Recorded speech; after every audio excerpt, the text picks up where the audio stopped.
that it's not legitimate to even have a conversation. Well, it's a tactic. Exactly. Well, exactly right. But I don't think it. But again, we're talking about what's American and what's not American. That's not American. You cannot do that. Well, I mean, that's the whole thing. What's going on now in politics? It's a tactic to shut you down. I mean, we've given up freedom for perceived comfort. I'm telling you, it's only going to get worse. It's only going to get worse before it gets better. I think it will eventually get better, but it's not going to be better for a while. Because again, we don't have an anchor in anything. People determine their own truth. I mean, I read something today. It's a great magazine, First Things. And it was an editorial. And basically that they were saying that there was an internist. This is a doctor. They were doing rounds and questioning, saying that, yes, this person is a male by science, but it's still not determined yet. Like, you went to med school? I mean, I'll give you another example. I was on LinkedIn. I saw a friend of mine who works in, what's it called? Real estate, but like buying like big buildings around the world, like court offices, whatever. And he mentioned somebody in one of his blurbs. This woman works in Toronto. In parentheses next to her name, this is a professional person that makes hundreds of thousands of dollars a year. Puts he, she next to it. I saw that. I was like,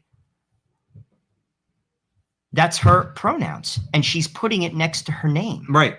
That means that means she's crazy. That's what that means to me. That means she's crazy. She's a woman. I was waiting for the punchline. No, I'm right. sorry. Right. She's a lunatic. That's lunacy. Right. And I'm going to be honest with you. But this is what it is. Robbie's in Texas. Robbie says, now this is important, okay? Because if you think it won't get to this place, you're not seeing what's going on. Joe said 3 times today, and a few people mentioned that this is just the beginning. The times are getting darker. Don't think there's limits on where they're going. Robbie's saying, hey, Tom Gugliotta's here. What's up, Tom? Robbie's saying 2 + 2 = 17, okay? Don't think it won't go there. You remember the scene, and I always go back to the movie. I read the book years ago, but I always go back to the movie 1984 because I love Richard Burton and I love John Hurt, right? And Richard Burton has John Hurt in the chair, okay, in that room that you do not want to be in, okay?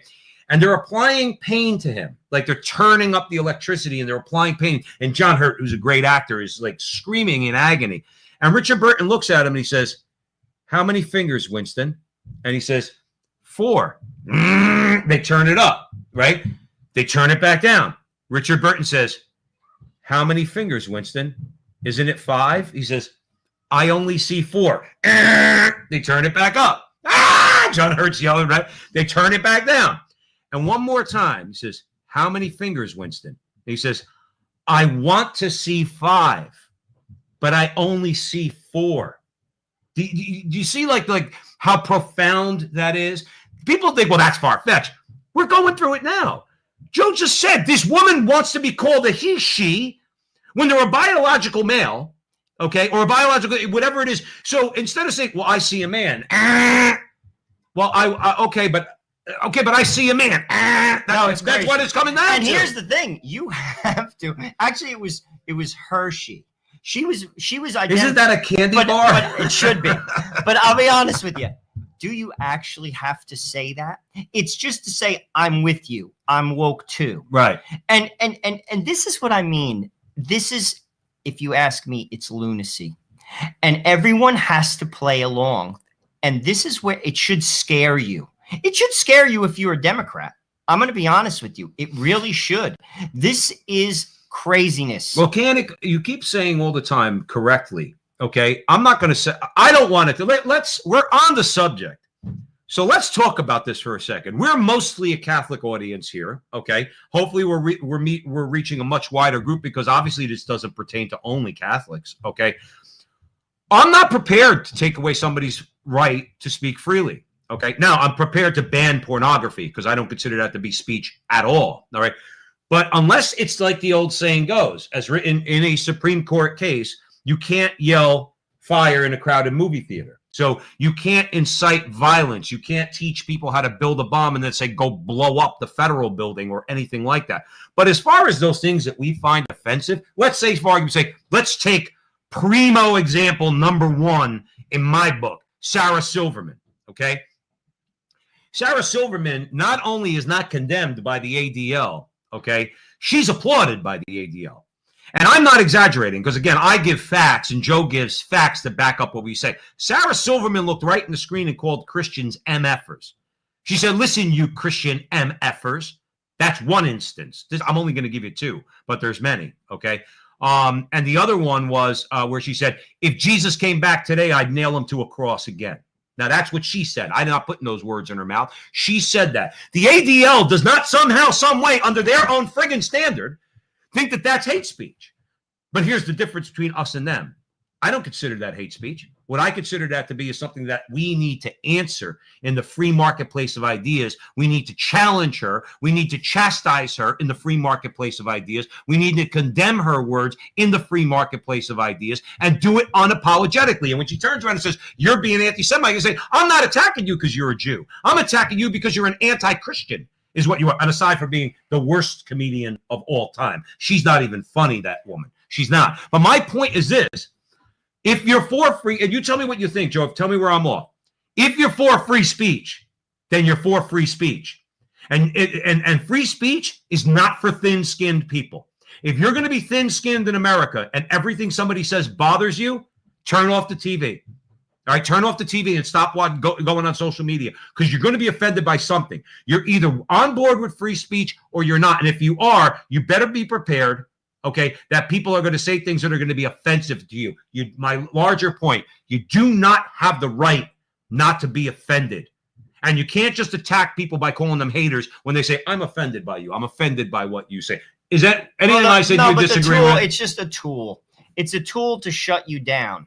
And that's what you're seeing. I mean, it's a tool to shut down their political, basically, opposition. And we're seeing that everywhere. And frankly, the media is feeding it to the people and the people are eating it up. And I'll be honest with you, the media controls the masses because it's on 24/7. And there's so many people, they're brainwashed. There's no talking to them. Like, I don't talk New Jersey politics because New Jersey is a lost cause. It's going bankrupt. You talk about a miracle. Needing a miracle. And I'll be truthful with you. America, it comes down to this. We don't know who we are anymore because we don't have God in our culture. Sorry. That's why we don't know who we are. Think about for a second. All right. Stay on that for just a second. Okay. God is truth. Am I wrong? That's the last time I heard he's the way, the truth, and the life. That's what he said. Not me. If I believe in my heart of hearts that I'm speaking the truth, explain this to me. And any of you, please explain this to me.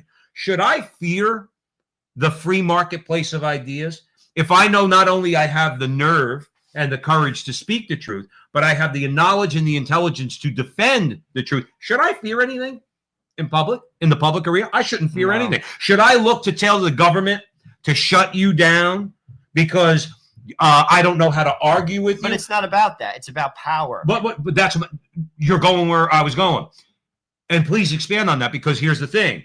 If I shut you down, I control, like Joe said, the narrative, and that gives me more power. They're not interested in winning debates. They're not actually interested in being right. In fact, that's why I brought up the truth. They know they're liars when they're calling men women and women men. They know they're lying. A 5-year-old boy, they know the 5-year-old boy can't be a 5-year-old girl. They know all these things. What do they try to do? Shut you down. By basically, because the reason why I bring up the truth is they know they're liars. They know that their positions are indefensible. They know that you'll crush them in a debate. Therefore, they need the government and big tech to shut you down. Therefore, they put the kibosh on debate. Well, you notice every time the Republicans say something that possibly could move forward, they basically throw there was a June 6th riot out there. Oh, yeah. It's like, why do you think that they tried to impeach Donald Trump even when he wasn't even in the presidency, so he couldn't run again? It's about power. This is a power grab, people. And frankly, and here's the sick part about it. It's so transparent. You don't even have to be smart to see it. It's so transparent. I think America sees this as clear as day. It's like what Solzhenitsyn said. He said, they're lying. We know they're lying. They know they're lying, yet they keep lying. See, that was in a nutshell you just summed up what was my larger point. They know they're lying. That's why they need to shut you down. And They're being, let's face it, they've Well, been they're successful. they've been successful unless we turn around. Okay, as many people are saying, now we mentioned Donald Trump might start a social media company. Let's see how that goes. It'll be widely popular because he's got his name attached to it. So let's see how it goes. Let's see if we develop secure lines of communication. They'll arrest him. Joe, we're getting to the point where people are soon, like, I'll be truthful with you, I don't think we live in the land of the free and the home of the brave anymore. They just, like, it makes sense. Do you know what I'm saying? Right. Like, perfect sense, or they'll kill him. Like, this is where we're at. We live in a banana republic now. This is a joke.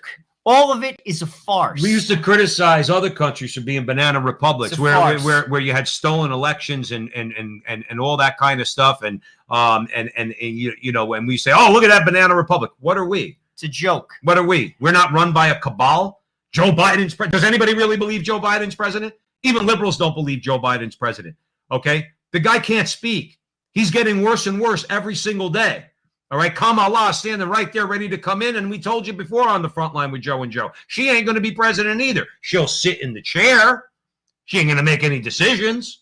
I hope everybody understands Kamala Harris is not making any decisions. We're run by a cabal of left-wing community organizers headed by community organizer-in-chief Barack Obama. If you think he's not in power, then you're not seeing exactly what's going on. You're not seeing it.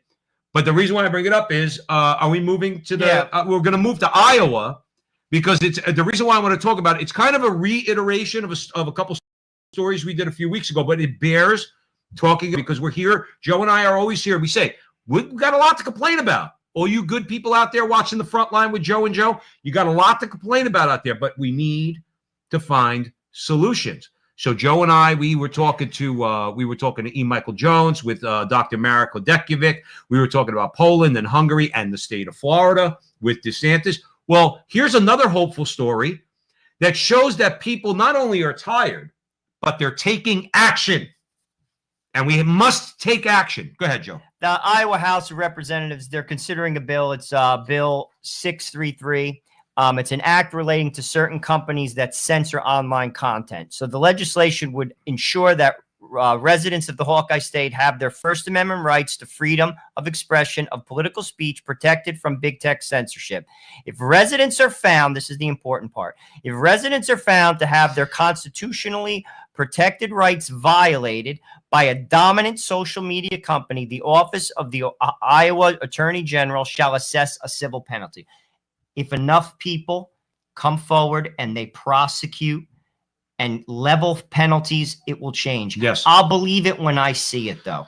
I think you're starting to see. I hope so, Joe. I have no confidence anymore. I swear. But here's one reason why I have a little bit of confidence. All right. My brother Joe Resinello always makes the point. Money moves the dial. Now, these companies, these big tech companies, let's be fair.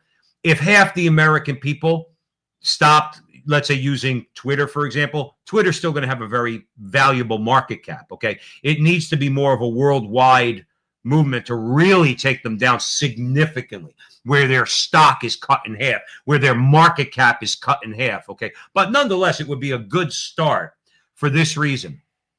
We mentioned, let's keep it with America, okay? But Poland is doing the same thing. I think it was called the Freedom Act or something along those lines. I think you're right. In Poland, but it's modeled the same way.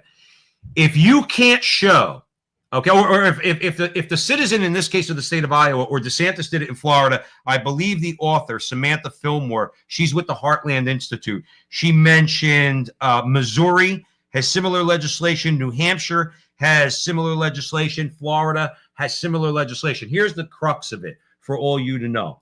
If you're, let's say, under DeSantis's bill or under the Iowa bill, if you're a resident of Iowa and you say something on social media that is legally protected speech under the laws of the state of Iowa, the big tech company, and if you're censored by, let's just say, Facebook, let's use Facebook for an example. If you're censored by Facebook, Facebook has 30 days under this legislation to tell you why you were censored. And if they either come back with a lame argument or no argument, then you can assess a fine. Now, if I remember our story correctly, in Poland, they want to assess $100,000 per incident. I think Florida wants to do the same thing. Okay. Either way, that might not seem like a lot, $100,000.